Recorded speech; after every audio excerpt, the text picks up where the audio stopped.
ফলাফল মেনে নিয়ে দায়িত্বশীল বিরোধী দল হিসেবে কাজ করার ঘোষণা জামায়াত আমিরের। 297 আসনের গেজেট প্রকাশ। 17 ফেব্রুয়ারির মধ্যে শপথ নেবেন নবনির্বাচিত সংসদ সদস্যরা। হ্যাঁ ভোটের মাধ্যমে জনগণ সংস্কারের পক্ষে রায় দিয়েছে বললেন আলী রিয়াজ। 3 দলের প্রধানকে প্রধান উপদেষ্টার বার্তা। নির্বাচন প্রতিযোগিতাপূর্ণ হয়েছে মন্তব্য ইইউ পর্যবেক্ষক দলের। কারাবন্দী ইমরান খানকে স্থানান্তরের পরিকল্পনা পাকিস্তান সরকারের। হাসপাতালে নেয়ার দাবিতে অবস্থান ধর্মঘট সমর্থকদের। নির্বাচনের ফলাফল মেনে নিয়ে দায়িত্বশীল বিরোধী দল হিসেবে কাজ করার ঘোষণা দিয়েছেন বাংলাদেশ জামায়াতে ইসলামীর আমির ডক্টর শফিকুর রহমান। তিনি বলেন, গণতান্ত্রিক রাজনীতি একটি দীর্ঘ পথ। আমাদের পথ এখন পরিষ্কার। মানুষের আস্থা অর্জন করা, ক্ষমতাকে জবাবদিহিতার আওতায় আনা এবং দায়িত্বশীলভাবে ভবিষ্যতের জন্য প্রস্তুতি নেওয়া। শুক্রবার দিবাগত রাত 1:44 দিকে নিজের ভেরিফাইড ফেসবুকে দেয়া এক পোস্টের মাধ্যমে তিনি এ ঘোষণা দেন। জামায়াত আমির বলেন, শুরু থেকে আমরা একটি স্থিতিশীল ও কার্যকর গণতান্ত্রিক ব্যবস্থার প্রতি প্রতিশ্রুতিবদ্ধ ছিলাম। সেই প্রতিশ্রুতিতে এখনও অটল।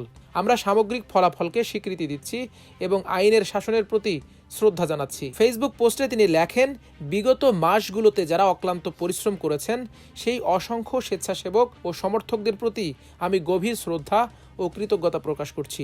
আপনাদের মধ্যে অনেকে নিজেদের সময়, শক্তি ও বিশ্বাস উৎসর্গ করেছেন।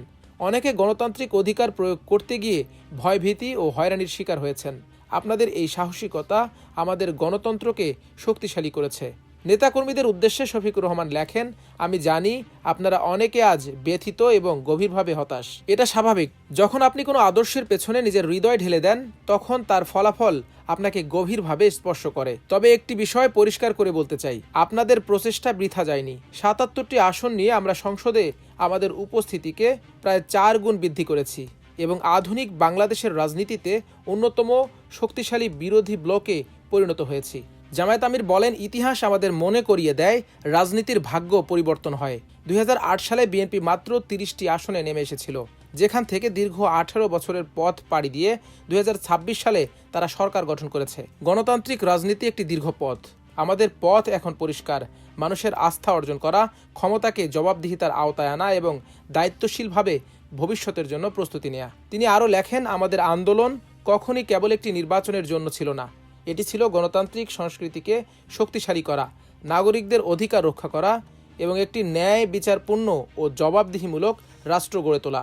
আমরা নীতিবান, দায়িত্বশীল এবং শান্তিপূর্ণ বিরোধী দল হিসেবে দায়িত্ব পালন করব। একই সঙ্গে সরকারের জবাবদিহি নিশ্চিত করে জাতীয় অগ্রগতিতে গঠনমূলক অবদান রাখব।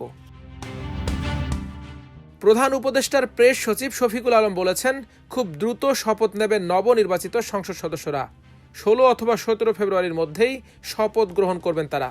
শনিবার সকালে রাজধানীর ফরেন সার্ভিস একাডেমিতে এক ব্রিফিং শেষে সাংবাদিকদের প্রশ্নের উত্তরে একথা বলেন তিনি। এক প্রশ্নের জবাবে শফিকুল আলম বলেন, শপথ কে পড়াবেন তা পরবর্তীতে জানিয়ে দেওয়া হবে।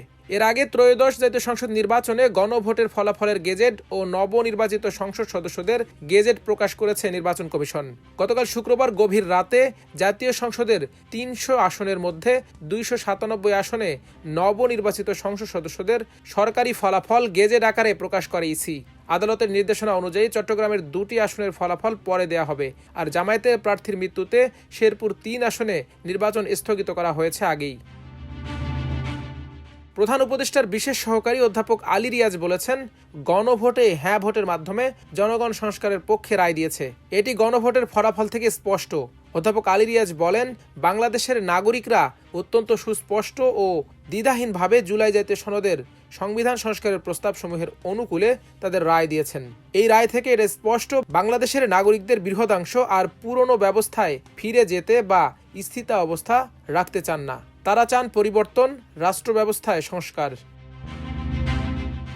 ত্রয়োদশ সংসদ নির্বাচনে বিপুল সংখ্যাগরিষ্ঠতা নিয়ে জয়লাভ করায় বাংলাদেশ জাতীয়তাবাদী দল বিএনপির চেয়ারম্যান তারেক রহমানকে শুভেচ্ছা ও অভিনন্দন জানিয়ে বার্তা দিয়েছেন অন্তর্বর্তী সরকারের প্রধান উপদেষ্টা প্রফেসর মোহাম্মদ ইউনূস। অভিনন্দন বার্তায় তারেক রহমানের উদ্দেশ্যে প্রধান উপদেষ্টা বলেন, ত্রয়োদশ জাতীয় সংসদ নির্বাচনে আপনার নেতৃত্বে বাংলাদেশ জাতীয়তাবাদী দল বিপুল সংখ্যাগরিষ্ঠতা অর্জন করায় আপনাকে আন্তরিক অভিনন্দন ও শুভেচ্ছা জানাচ্ছি। গণতান্ত্রিক উত্তরণের ঐতিহাসিক প্রক্রিয়ায় জনগণের এই সুস্পষ্ট রায় দেশের সাংবিধানিক ও গণতান্ত্রিক ধারাবাহিকতা এবং প্রাতিষ্ঠানিক স্থিতিশীলতার ক্ষেত্রে অত্যন্ত গুরুত্বপূর্ণ মাইল ফলক হয়ে থাকবে। অপর এক বার্তায় ত্রয়োদশ জাতীয় সংসদ নির্বাচনে মর্যাদাপূর্ণ ফলাফল অর্জন করায় বাংলাদেশ জামায়াতে ইসলামীর আমির ডাক্তার শফিকুর রহমানকে অভিনন্দন ও ধন্যবাদ জানিয়েছেন প্রধান উপদেষ্টা। বার্তায় প্রধান উপদেষ্টা জামায়াত আমিরকে বলেন, ত্রয়োদশ জাতীয় সংসদ নির্বাচনে আপনার নেতৃত্বে দলীয় প্রার্থীদের সক্রিয় ও ব্যাপক অংশগ্রহণ, দৃঢ় প্রতিদ্বন্দ্বিতা এবং পরবর্তীতে নির্বাচনের ফলাফলকে শান্ত ও মর্যাদাপূর্ণভাবে গ্রহণ করার জন্য আপনাকে আন্তরিক ধন্যবাদ জানাচ্ছি। তিনি আরও বলেন, নির্বাচনী প্রচার পর্ব থেকে শুরু করে ফলাফল ঘোষণার পরবর্তী সময় পর্যন্ত আপনার রাজনৈতিক শিষ্টাচার, সংযম, দায়িত্বশীল বক্তব্য ও কর্মীদের প্রতি শান্তিপূর্ণ আচরণের আহ্বান দেশের সামগ্রিক পরিস্থিতিকে স্থিতিশীল রাখতে বিশেষ ভূমিকা রেখেছে। এছাড়াও নির্বাচনে সাফল্য অর্জন করায় জাতীয় নাগরিক পার্টি এনসিপির আহ্বায়ক নাহিদ ইসলামকে অভিনন্দন জানিয়ে বার্তা দিয়েছেন অন্তর্বর্তী সরকারের প্রধান উপদেষ্টা প্রফেসর মোহাম্মদ ইউনূস।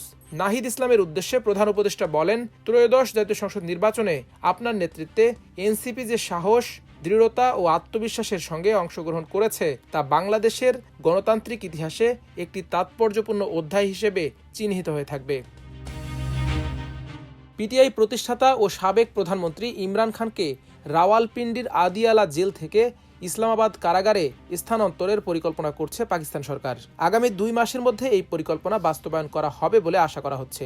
শুক্রবার ইসলামাবাদ পুলিশের পাসিং আউট অনুষ্ঠানে দেয়া এক বক্তব্যে দেশটির স্বরাষ্ট্রমন্ত্রী মহসিন নাকভি বলেন, ইসলামাবাদ কারাগার তৈরি হয়ে গেলে ইমরান খানকে সেখানে স্থানান্তর করা হবে। তিনি বলেন, ইসলামাবাদ কারাগার 2 মাসের মধ্যে সম্পন্ন হবে।